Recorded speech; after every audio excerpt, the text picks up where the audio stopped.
apregou o parecer à indicação número 011 de 2023, a autora da indicação é a doutora Ana Reimann Arruti, matéria projeto de lei 2822/2022 do Senado Federal, altera a lei 9434 de 4 de fevereiro de 1997 e a lei 7210 de 11 de julho de 1984 para assegurar a doação de órgãos duplos como hipótese de remissão de pena.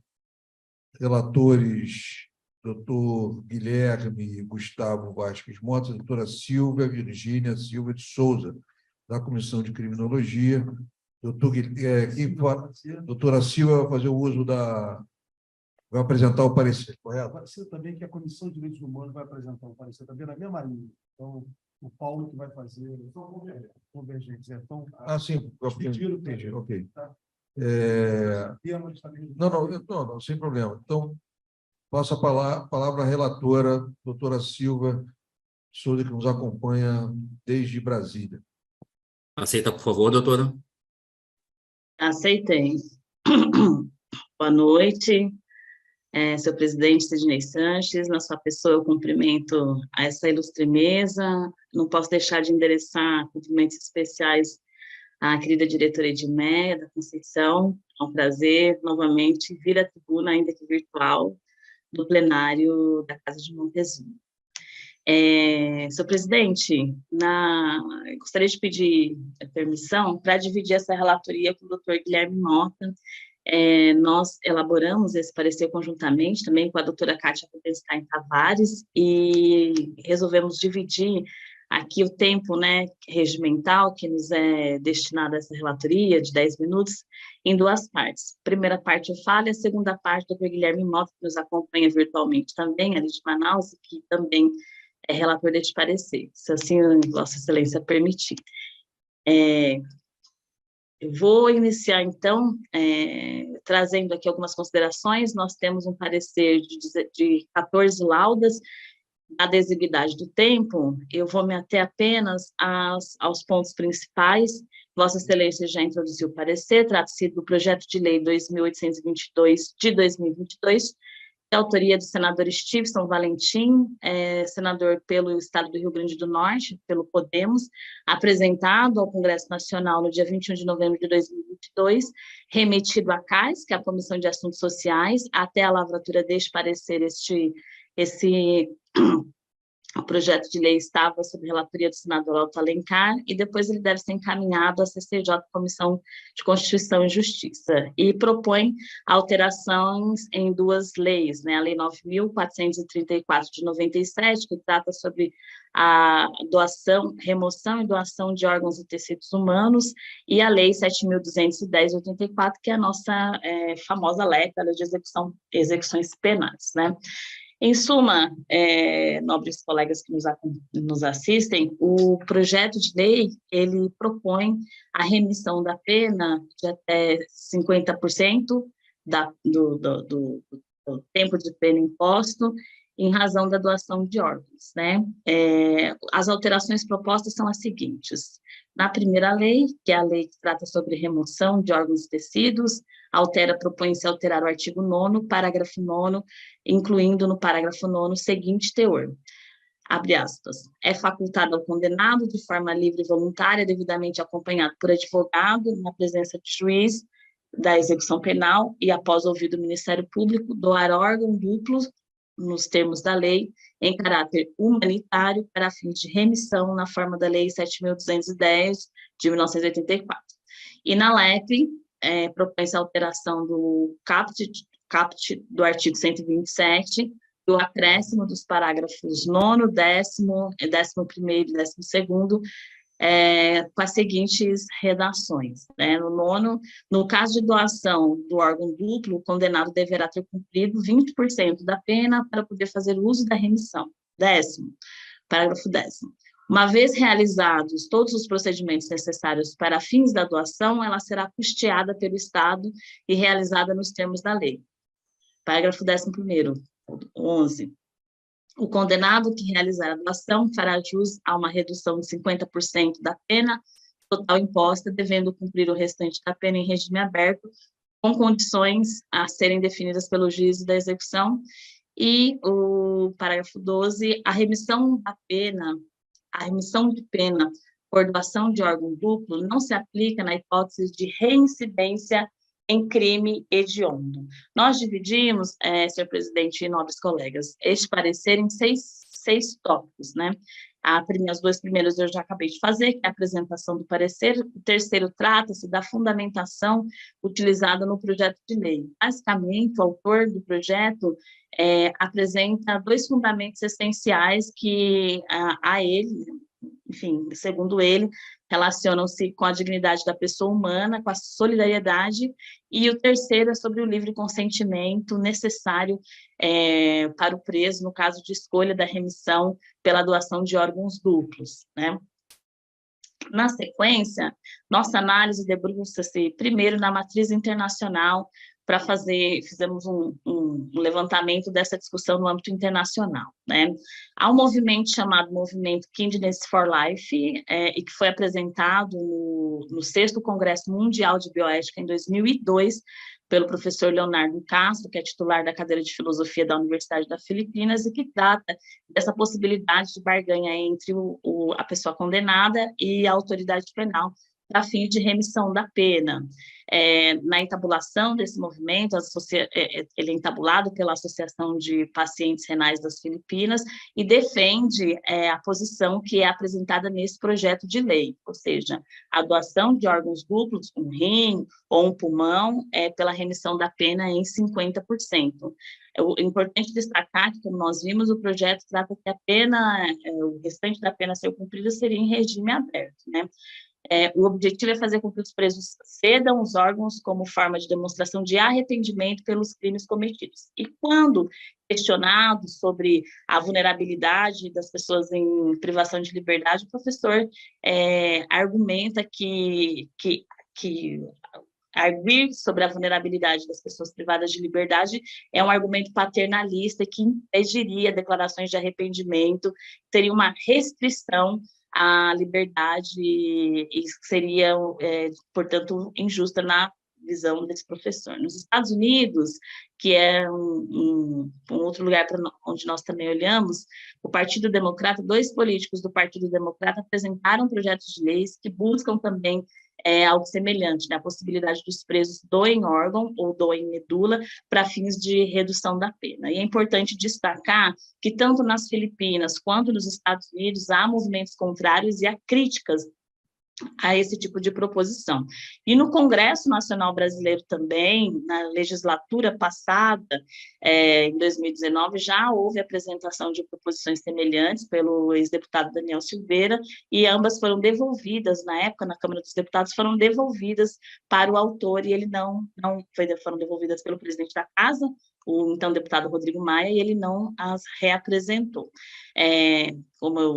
Retomando aqui as críticas, o professor e sanitarista Giovanni Berlinquen também um crítico dessa propositura nas Filipinas, diz que isso configura a reativação da escravidão do século XVII, ao dizer que o direito de escolha do preso é respeitado.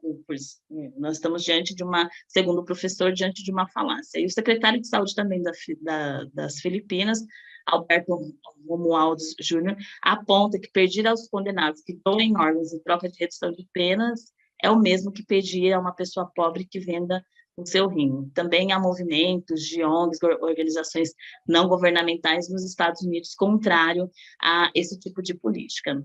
Enfim, continuando, nós destacamos a relação entre a prisão e a necropolítica no Brasil, né? Necropolítica é um termo cunhado pelo filósofo camaronês Attila Mbembe, e que designa, né, um conjunto de práticas discursivas ou práticas não discursivas levadas a cabo pelo Estado para conduzir à morte ou deixar a própria morte daquelas pessoas que são consideradas indesejadas ou indesejáveis pela sociedade. E essa noção do Attila, ela circunda também os conceitos e as reflexões filosófica do Michel Foucault em relação à biopolítica, né? Uma política de interferência no tecido social que define quem deve viver e quem pode morrer. A instrumentalização da política, da intervenção na vida humana que caracteriza a biopolítica, segue como uma necessidade elementar da nova organização do trabalho na ascensão do neoliberalismo e do capitalismo, implementada como uma tecnologia de poder voltada para estabelecer práticas de melhoramento da vida quando a riqueza passa a decorrer da exploração do trabalho nas fábricas. A biopolítica inverteu a máxima dos monarcas absolutistas, né, em que os governantes faziam morrer e deixavam viver pela máxima de fazer viver e deixar morrer. Fazer viver se deu nas práticas de aperfeiçoamento da espécie, de prolongamento da vida, de normalização do sujeito, enquanto, quando o Estado deixa morrer, tem-se que Mbembe define como necropolítica, né, que geram zonas de morte ao expor indivíduos considerados endereçados a condições de morte. Biopolítica e necropolítica são modos de governar as pessoas em que o Estado estabelece quem deve viver e quem pode morrer. A definição acerca de quem são aqueles expostos às práticas estatais de vida ou de morte, no entanto, sempre foram pautadas pelo racismo.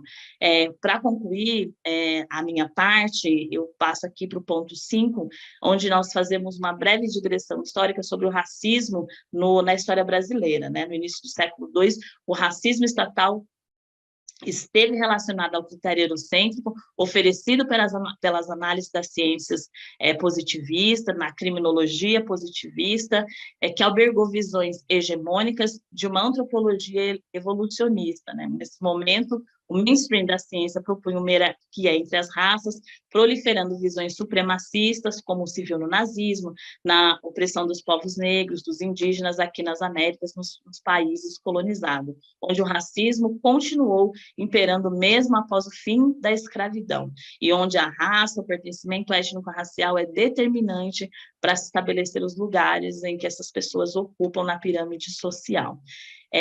Pois bem, a definição da parcela da população a ser exposta às práticas de morte é feita também pelas forças do mercado, que enxergam o indivíduo improdutivo como uma espécie de inimigo social. Aqueles que não foram alvos dos investimentos fatalmente serão alvos das práticas de morte, da necropolítica.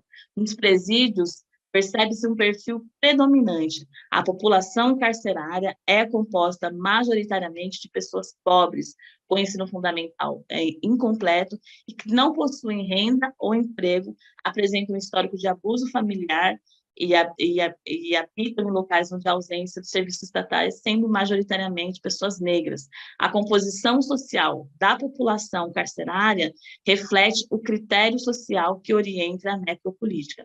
Os indesejados são os indivíduos que não representam nenhum acúmulo de capital e, por isso, não se inserem na lógica empresarial. Eu passo agora, senhor presidente, a palavra ao doutor Guilherme Mota, que fará aí a continuidade da exposição e a conclusão desse parecer. Muito obrigada. Obrigado, doutora Silvia. Emanuel, por favor, liberar o microfone do doutor Guilherme Mota. Aceita, por favor, doutor? Eu já diria um absurdo isso. Agora sim. Negócio, né? Esse projeto de lei, gente, isso é uma coisa, uma tortura em todos os sentidos, emocional, enfim, né? É impressionante a capacidade das pessoas. As pessoas podem ser tão ruins assim, né? Bom, doutor Guilherme, a palavra é sua. Boa tarde a todos e a todas. Estou aqui em Manaus nessa tarde esfumaçada, que já se tornou uma coisa recorrente aqui, né, nesse lado do país, na Amazônia. Mas vamos lá. Boa noite a todos. Eu só queria, vou ser bem breve, realmente só para finalizar, e observando também o tempo, né, que devemos respeitar por parte do protocolo. Mas, basicamente, me vem à cabeça aqui, acho que um dos principais conceitos sobre dignidade da pessoa humana, dentro da modernidade, a partir da modernidade, né, pelo Kant, que vai falar em metafísica dos costumes, que o reino dos fins, no reino dos fins, tudo tem um preço ou uma dignidade. Quando uma coisa tem um preço, pode-se pôr, em vez dela, qualquer outra coisa equivalente. Mas quando uma coisa está acima de todo o preço e, portanto, não permite equivalente, então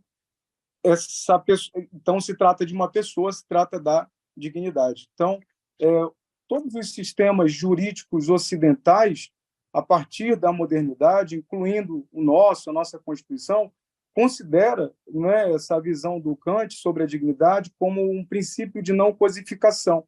E é por isso que não é possível haver doação de órgãos em nossa sociedade de uma forma geral, né, fora da prisão também, não é? Porque se entende que nós não somos seres descartáveis, não é? Que existe um limite. Mas, a partir dessa proposta, não é? Na qual eles usam como fundamento, né, algumas autoridades do país filipino, não é? Um viés que traz um extremismo moral total, de dizer que quem está preso talvez procure por redenção, não é? E doe um órgão. Então, essa afirmação ela padece de qualquer realidade, porque a gente precisa ver aqui no Brasil quem é que está preso. Não é? Então, a doutora já adiantou isso, né? É a condução, é uma gestão da pobreza, uma gestão da miséria pelo sistema penal, não é? Que pela necropolítica, mas não é suficiente, né? Não bastam não só esse racismo estrutural, essa necropolítica nos presídios, numa população carcerária que mais de 60%, conforme dados do CNJ e de outros institutos, mostram, não é? Que são jovens, pretos e pobres, é a grande maioria que está lá. Como se não bastasse também todas as chacinas, agora eles querem realmente acabar por classificar seres humanos como sub-humanos, porque agora também eles têm que dar os órgãos. O nosso relatório, nosso parecer, também percorre a questão da mulher, onde fica até pior, porque, como nós verificamos, né, as mulheres, elas basicamente não têm um local de internação prisional próprio, né, digamos assim, adequado ao gênero, né, não observa qualquer necessidade fisiológica da mulher, eles só tiram homens e colocam a mulher lá dentro. E em questão de tráfico de drogas, né, a população carcerária, considerando por crime, em relação às mulheres, né, ao feminino, o que acontece? A gente vai perceber que a grande maioria, muito mais do que a questão dos homens, é por tráfico. Então, bem, só para finalizar com essa reflexão, que esse projeto me lembra muito os campos de concentração, né? A gente sabe que esses estudiosos como Goffman, Foucault, que falaram sobre, né, a prisão dessa forma diferenciada, né, abrindo nossas perspectivas sobre o tema, né, de uma forma diferenciada, né, eles partiram do olhar do campo de concentração, e os nazistas faziam isso, eles extraíam tudo. Eles extraíam todas as riquezas, todos os pertences, propriedades, obras de arte e até dentes de ouro, né, que eram retirados antes dessas pessoas irem para a medida final, né? E até os dentes de ouro que eram retirados para serem derretidos, né, e vendidos. Então, eles extraíam tudo, né? Eu fico me perguntando aqui, desculpe se isso representa uma quebra do olhar científico e acadêmico que nós devemos ter, mas eu me pergunto se, na época do nazismo, se esse senador, não é, se ele estivesse vivo já, será que ele teria proposto, né, também um tráfico de órgãos também no campo de concentração? Talvez aos olhos dos nazistas seriam também uma grande ideia. Mas era só essa reflexão para finalizar e agradecer aí a todos que ouviram, a doutora também que participou, e nossa posição é justamente pela desaprovação, né, desse projeto de lei. Muito obrigado. Obrigado, doutor Guilherme. Temos aqui o parecer, né, complementar da Comissão de Direitos Humanos. Passar a palavra ao doutor Paulo Castro para fazer, enfim, que certamente converge desse absurdo, né? Enfim, que, gente, é impressionante a capacidade das pessoas serem tão perversas assim. É inacreditável. É inacreditável. Então, o suprassumo da exploração de vulnerável. É impressionante, é impressionante.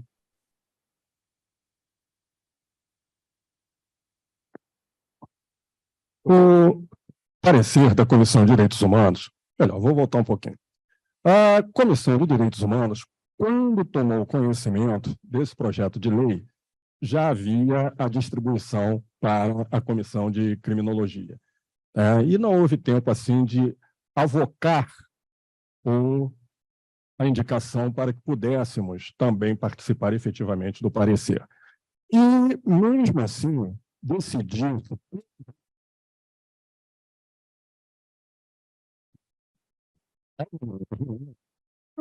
também também pode-se dizer que é um projeto de lei racista, classista e aporofóbico.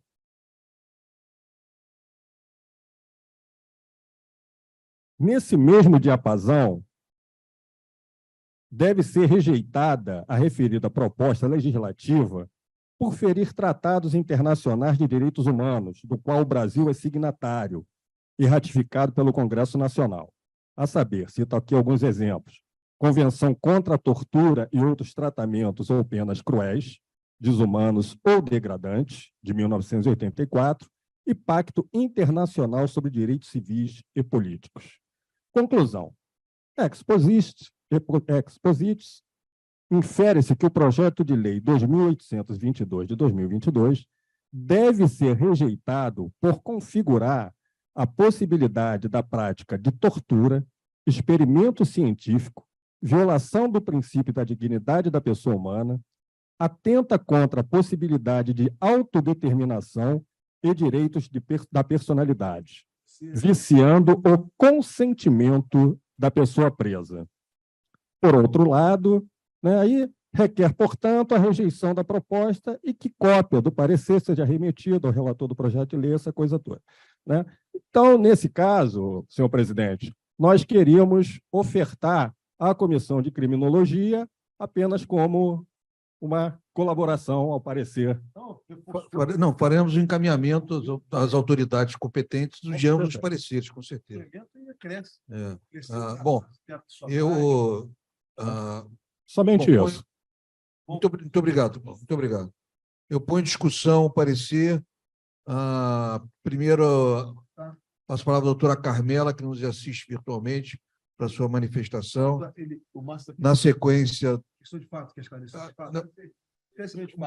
Carmela, só um minuto. Tem uma questão de ordem aqui do Márcio Barandier, enfim, e depois eu passo a palavra para você. Muito obrigado. Obrigado, senhor presidente. Obrigado. Senhor presidente, eu queria só esclarecer o seguinte: não sei se eu, por acaso, não atentei para alguma referência inicial, mas essa indicação foi também para a Comissão de Direito Penal, até a doutora Márcia Diniz estava me lembrando, foi também para a Comissão de Direito Penal, e eu não sei por que não, a relatora foi a doutora Kátia Tavares, mas não tem problema nenhum, é só para esclarecer isso, porque a doutora Kátia Tavares também integra a Comissão de Criminologia, e o que aconteceu é que, como esse parecer foi votado primeiro na Comissão de Criminologia, quando foi para a Comissão de Direito Penal, a doutora Kátia Tavares subscreveu o parecer da Comissão de Criminologia, acrescentou, fez um acréscimo, acho que de 2 ou 3 parágrafos, mas foi votado na Comissão de Direito Penal e aprovado também. Então, mas eu queria só fazer esse registro de que a indicação também passou pela Comissão de Direito Penal, foi votada lá, um parecer, enfim, de comum acordo com a Comissão de Criminologia, chegamos a essa conclusão pela rejeição do projeto de lei. Então, é só esse esclarecimento que eu queria fazer. No encaminhamento, faremos essa observação, enfim, que na matéria também foi submetida à Comissão de Direito Penal, que subscreveu o parecer da Comissão de Criminologia, presidida aqui pela doutora Márcia Diniz. Obrigado. Obrigado. Doutora Carmela, a palavra é sua.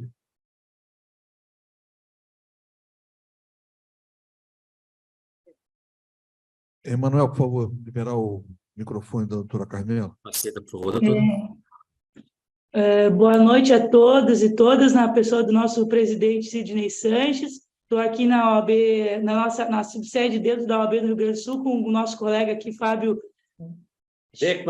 Beckman Schneider, e não sei se me escutam bem, mas quero cumprimentar aos pareceristas e a indicante, né, a pessoa indicante, e apenas destacar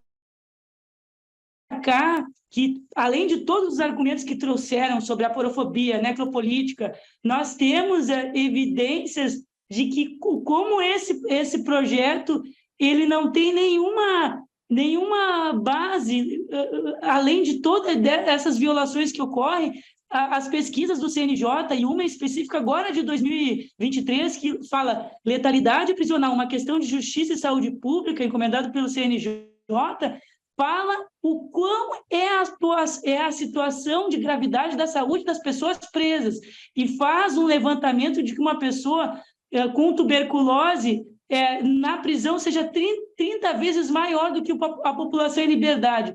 E o risco de morte por enfraquecimento extremo é 1.350 vezes maior de quem está entre quem está na cadeia e quem está na população em geral. Então, na verdade, essa questão aumenta ainda mais essa questão de querer exterminar as pessoas que estão presas, né, que é uma condenação à pena de morte, porque a pessoa, além de doar o órgão que pudesse ocorrer, no caso, se ocorresse, na expectativa de ter uma remissão, ele já vai morrer lá dentro, porque não tem nenhuma saúde pública que o Estado oferece.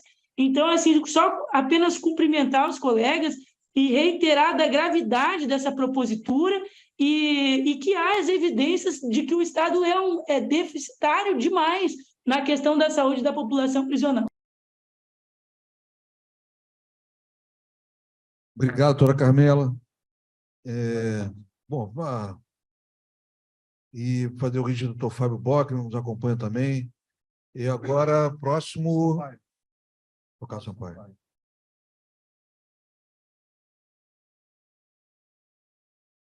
Obrigado, senhor presidente.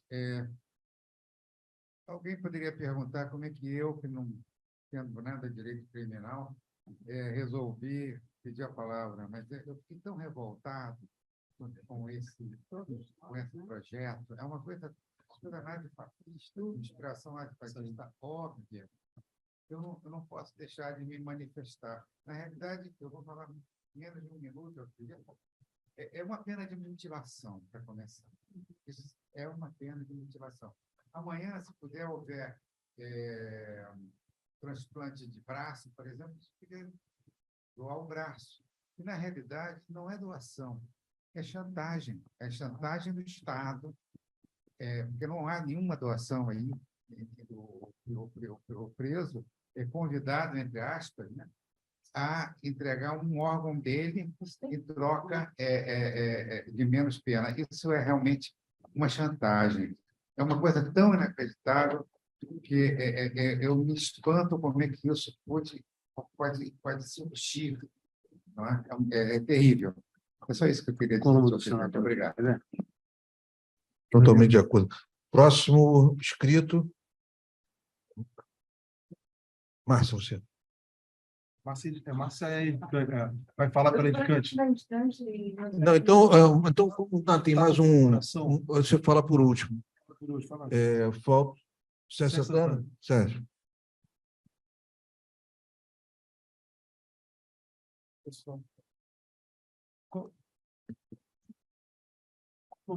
Senhor presidente, ilustres membros da mesa, meus caros colegas que estão no plenário físico e no plenário virtual, boa noite. Desculpe. Steven do Podemos do Rio Grande do Norte. Primeiro, eu queria saudar os novos membros, sejam bem-vindos, tenho certeza que vão contribuir aí para o debate. Segundo, eu queria ter uma clareza maior, acho que a Márcia vai poder depois explicar, para quem que vai ser encaminhado, porque eu acho que nós estamos num momento em que a visão institucional é fundamental. Então, além do parlamento, além da presidência da República, porque tem a comissão, tem o Ministério dos Direitos Humanos e outras áreas importantes, eu acho que deveria ser encaminhado também para o Conselho Federal da OAB, acho que deveria ser encaminhado para a Defensoria Pública da União, deveria ser enviado para a Advocacia Geral da União e também para o Ministério Público Federal. Eu acho que é importante que comece também a ter essa interlocução, principalmente do IAB, com essas importantes estruturas do Estado brasileiro, principalmente para aprofundar o Estado democrático. Basicamente isso, parabéns aos pareceristas. Eu ia fazer exatamente isso, não um encaminhamento de todas essas instituições, porque,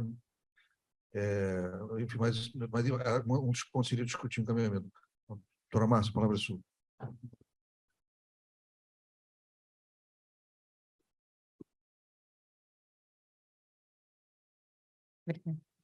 Bom, boa noite a todos e todas.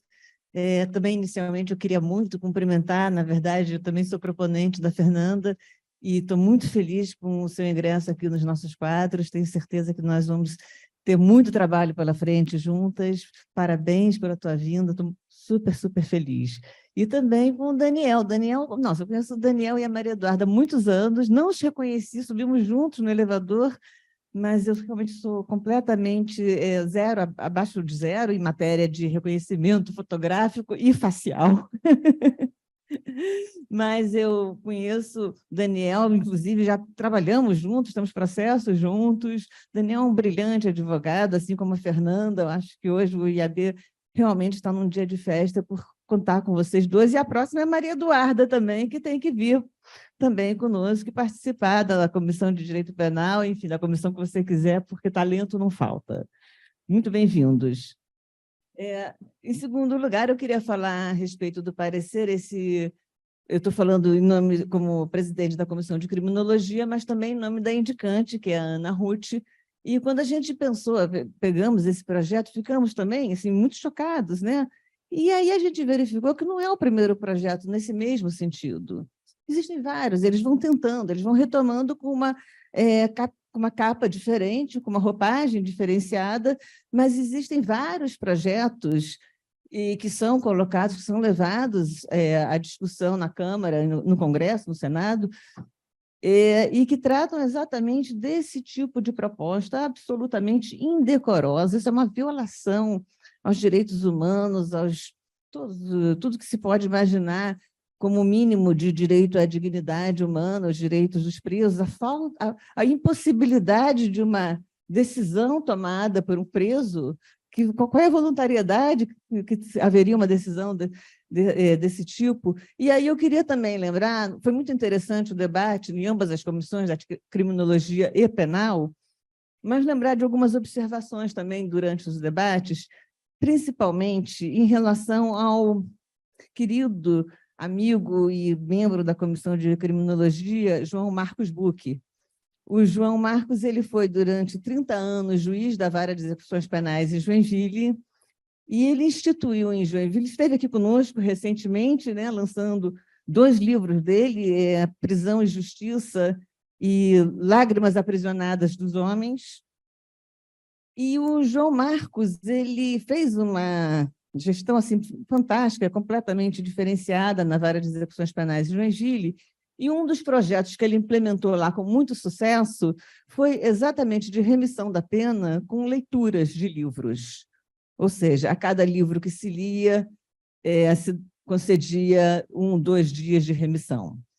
Eu não sei exatamente qual era a proporção, mas seria exatamente um projeto de remissão de pena, mas de uma forma construtiva, de uma forma respeitadora, aqueles que são excluídos da sociedade, que são colocados naquele marasmo, naquela situação degradante e humilhante, como todos sabemos que é a situação das nossas carceragens, inclusive reconhecido pelo Supremo Tribunal Federal. Então, nós temos que estar sempre atentos. Esse projeto nós mandamos, né, fizemos esse parecer, mas certamente vamos tentar fazer o possível para que o nosso parecer surta efeito e ficar atentos, porque outros projetos no mesmo sentido virão. Infelizmente, nós não temos ainda congressistas tão preocupados como o João Marcos Bucchi e tantos outros. Agora ele está implementando isso também. Em Salvador foi implementado esse mesmo projeto e em vários outros estados, que é exatamente a preocupação com efetivamente diminuir o tempo de carceragem, se não terminar, mas, enfim, pelo menos diminuir, e respeitar o preso. Isso é fundamental. Então, nós realmente, como instituição na vanguarda do direito, que preservamos o Estado democrático de direito, nós temos que estar muito, muito alertas, porque esse projeto a gente se manifestou, mas outros virão. Então, nós temos que ser muito firmes em relação a essa posição. Eu agradeço imensamente a Silvia Souza pelo parecer, ao Guilherme Mota também, sustentaram brilhantemente. Obrigada. Pena que vocês não estejam aqui conosco hoje presencialmente, mas em breve eu sei que estarão. E agradecer também a contribuição da Kátia Tavares, da Comissão de Penal, do Paulo Castro, da Laura, que também se manifestou na Comissão de Direitos Humanos, e dizer que realmente é muito importante que estejamos todos juntos, todas as comissões, e o IAB como um todo, lutando contra esse tipo de absurdo. Muito obrigada. Obrigado, doutora Márcia. Bom, a discussão foi, né, muito clara, né? Enfim, eu ponho, antes de pôr em votação, eu acho que, na verdade, não há possibilidade, né, de qualquer. A única ressalva que eu faço é o encaminhamento feito pelo doutor Sérgio Santana, já que no parecer da Comissão de Criminologia, ele tem um posicionamento final, mas não tem um encaminhamento. Então, e na conclusão da Comissão de Direitos Humanos, tem a recomendação de encaminhamento ao relator, que é o senador Otto Alencar, e à Comissão de Assuntos Sociais do Senado Federal. Mas eu estou de acordo com o doutor Sérgio Santana, acho que nós temos que ampliar esse encaminhamento, temos que enviar para o Ministério dos Direitos Humanos, né? Temos que enviar para a Casa Civil, a Presidência da República, o Ministério Público e a Advocacia Geral da União e também a Defensoria Pública. Não, deputado, olha, senador. Ele é senador. Permite-se. E o Conselho Federal da Ordem, eu acho que esse assunto deve ser amplamente difundido, sobretudo, inclusive, para inibir ou manter todos em alerta para iniciativas da mesma natureza que venham a ocorrer, né, seja em ambas as casas, seja na Câmara ou no Senado. Então, acho que podemos aprovar nesse sentido o parecer e parabéns aos pareceristas, ao doutor Silva, ao doutor Guilherme, ao doutor Paulo Castro, a Laura, que fez a redação do parecer pela Comissão de Direitos Humanos. A questão foi muito debatida e acho que tenho certeza que daremos uma grande contribuição, né, para o debate público em relação à questão. Passar para o doutor Folhena. Então, só para a doutora Márcia levantou ali o deputado, senador, o nome dele chama-se Stevenson Valentim. Aí, curiosidade, foi tentar ver a biografia dele. Tá? Segundo o jornal Globo, G1, tá? Stevenson Valentim é natural de Rio Branco, no Acre, divorciado e tem um filho. O oficial da Polícia Militar do Rio Grande do Norte se tornou conhecido após comandar as operações da Lei Seca no Estado. Em 2018, se candidatou pela primeira vez a um cargo político. 2018, ou seja, foi naquela onda, né, e foi eleito senador pelo Rio Grande do Norte. Ele assumiu o cargo em 2019 para um mandato de 8 anos até 2026. Então, é importante conhecer a biografia dessas pessoas. O partido dele atualmente é o Podemos, do Rio Grande do Norte. Então, importante a gente saber quem é, né? Que é a biografia anunciada aqui pelo G1. Bom, aprovado por aclamação, né? Então, parabéns.